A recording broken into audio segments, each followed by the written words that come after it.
Many people believe that someone, or maybe even themselves, have that all figured out before you got here. So there was a plan that was set into motion, and now you're here to find it and fulfill it. And we want to say that that is partially true in the sense that you really wanted to come, and you knew that you would be of value, but you did not have everything all figured out before you got here. Instead, you know that you are a creator, and you knew that the environment that surrounded you would inspire new ideas. In other words, it was your absolute knowing that life would cause you to give birth to desires, and that giving birth to the desires was the creative process, and that then to fulfill your life's purpose, that you would have to become a vibrational match to what you had created. Don't you think that's nice to know? Yes. And does that satisfy you at all, or are you really wanting there to have been some big plan that now you are here to discover? In other words, we would like to put it to you in that sort of a question to sort of get your attention. Would you rather be one who is here to figure out what was already predestined and then live it, or do you like the idea of being the creator of your own experience? I like that idea, but it's just been a little scary. Why?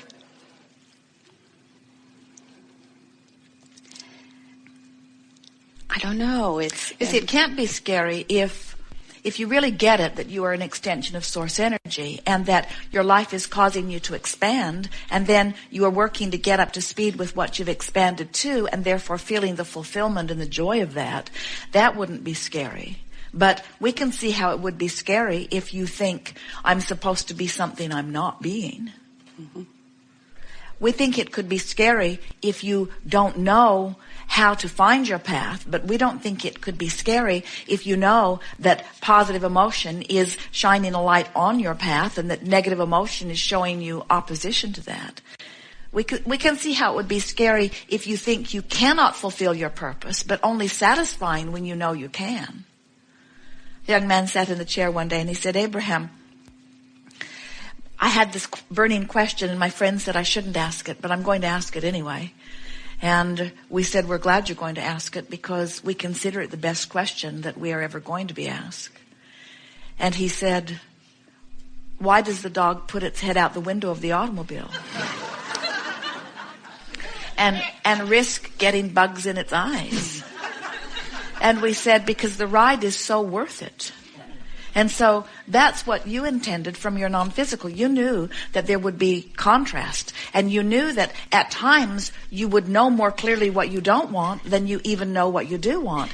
But you knew from that wise perspective that in all of that sifting, that new desires would be born. And from that vantage point, you never for a moment worried or wondered that you would be able to move in the direction of the new desire. For you understood that the universe expands in just that way. You understand the contrasting value of giving birth to preferences. Sometimes people will say, and they really mean it, I wish that all of the bad things in this world could go away, and I could be left only with the good things. And we say, we understand how that feathered nest seems like a good place, but we promise you that if you were surrounded only with what you want right now, then you could not give birth to something beyond it. And if you and others could not give birth to something beyond where you stand, there would be no evolution of no species, first of all. But even bigger, there would be no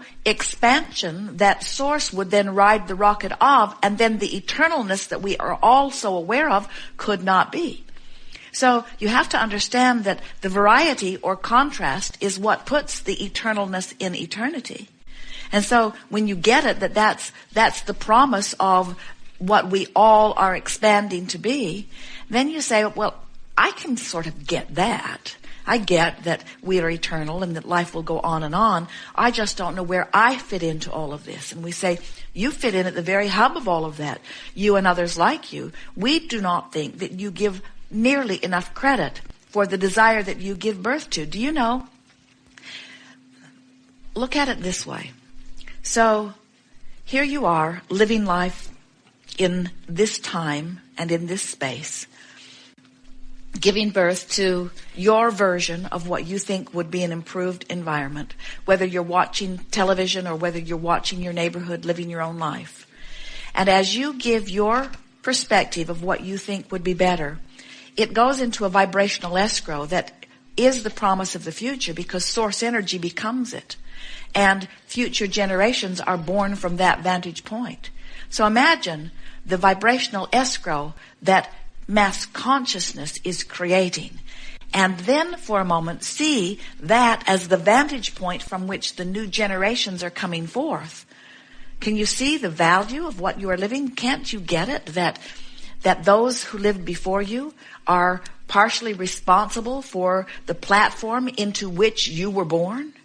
And so you can't get it wrong, even if you didn't know anything about deliberate creation, even if you didn't know anything about the stream or anything about your guidance system. So you just observed some things and felt good and observed some other things and felt bad. Even if you were a very indeliberate creator, creating life by default, as most humans are, you would still be contributing mightily to that vibrational escrow, and future generations would still benefit.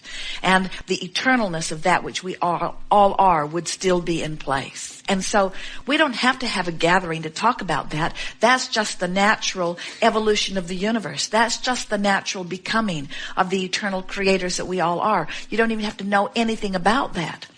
But the reason that we're here talking with you about it is because we think you should enjoy your head out the window. We think life should be fun to you along the way. We don't think that you should sacrifice your life in order to give birth to desires that others who are just being born will now have the knowledge of. We think you should receive the benefit of it now. So we think your question ties in absolutely perfectly, because your question is, how do I fulfill my reason for being? How do I know what my path is? And how do I follow that path? And we say, do you hear how big and important that question is? How do I get in on the natural evolution that I am causing to be? And we say, the way you do it is by deciding that nothing matters more than that you feel good. That while there are conditions and circumstances out there that you may very well observe that may be very fact-based, very full of truth, just because they're true doesn't mean they deserve your undivided or any of your attention. And so sometimes we tease Esther because we see that even Esther, in all of the years that she's been hearing us and allowing us to flow through her, even Esther sometimes would rather be right than feel good. She will gather the statistics and weigh the pros and the cons, and she will know that her perspective on it is right. Sometimes she will even get a hit on something, and she'll say, Abraham, is the way I'm seeing it the way it really is? Is that person really telling a lie? And did that really happen in the way I think it did? In other words, is that the guilty one and that the innocent one? And we will always tell her what we see from our perspective, and often she will feel very proud. I knew I was right. And we say, yes, but do you feel good in your rightness? Because just because you're right does not mean that you are in alignment. And some think, well, Abraham, if you can give Esther the answer, how can you give Esther an answer to something that she feels right about, but then she doesn't feel good, and you don't feel bad about it? And we say, because we do not look at things and push against them ever. In other words, when you as humans live life experience and you give birth to something that is desired out of it, we always turn our undivided attention to the improvement, to the expansion, to the evolution. And when you do that, you will live happily ever after. So humans have a hard job, we will acknowledge, because you stand in the midst of all of this variety, and a lot of it you don't want to see. It makes you feel bad when you see it. And yet Abraham says that variety is necessary to you giving birth to the new idea. And you say, oh, I really am leading edge. I came forth from a place of feeling good into an environment that might make me feel bad. And we say, yes, but you always have the ability to turn immediately to what feels good. Sometimes humans will say, why would I come at all, Abraham? If non-physical is pure positive energy, why would I agree to be exposed to this contrast, so much of which makes me feel bad? And we say, because you are a creator first and foremost. And you knew that from the variety you would choose. And you did not, from your non-physical vantage point, see any of it as awful. You saw it more like a smorgasbord or a buffet. where you say, I would like some of that, and I would like some of that, and I would like some of that. And yet that doesn't seem like enough to you. It doesn't seem like that's fulfilling my purpose, to merely live life and say, some of that please, some of that please, some of that please. And yet it is. Humans get sidetracked because you go to the buffet line. Can you imagine going to the buffet line and saying to the nice people behind the glass, I don't want that. I've had that. That's awful. I don't want that. That just doesn't look good. That's probably got something wrong with it. I saw it on CNN. I don't want that. I don't want that. I don't want that. Or that, or that, or that. And in time, they would say to you, spoon in hand, well, why don't you tell me what you do want? And that really is what we're talking about here. That really, it is as simple as that. From this plethora of choices, your work is to just say, I want that, and I want that, and I want that. And the more you talk about what you do want, and the less you talk about what you don't want, the more you go with the flow, and the more you begin to feel the actualization, the realization, the manifestation of what's been waiting for you in vibrational escrow. And when you get flowing like that, you don't ask questions like, why am I here, or what's my purpose? Because you're having such a good time. And further, what happens is contrast causes you to ask for it, but you're already going the direction of it. So almost as soon as you ask, it happens. And almost as soon as you ask, it happens. And almost as soon as you ask, it happens. And you know what? That's the way we feel your life unfolding. Do you realize? The basis of your question is really interesting. The basis of your question is, Abraham, I don't think I've suffered enough to really have been living a life that is really worthwhile. I don't have a book to write. I haven't dug myself into a terrible hole and then crawled out of it. So nobody wants to publish my book. I've just been living sort of happily ever after. And that can't be worth much. And we say, it's what you planned. He said, I'll go forth. Variety will inspire me. I'll line up with it, and I'll receive it. So often people count the success of their life on how wide the crevasse is between what they want and where they are. And so if they really, really want something that they're really, really not letting in, then they feel really, really alive. And we say, that's really, really hard. It's not the way you intended it. Although there is some drama in that, and you don't have much of that drama. And so you're wondering how well you're living your life. But that drama is about, I don't want that, I want that, I don't want that, I want that, don't want that, want that, want that, want that, want that, want that. So I get the stream going really good. So I've got a really fast-moving stream, but I belong to all these clubs and all of these groups, and so I'm not letting it go. And so the stream is really beating me up.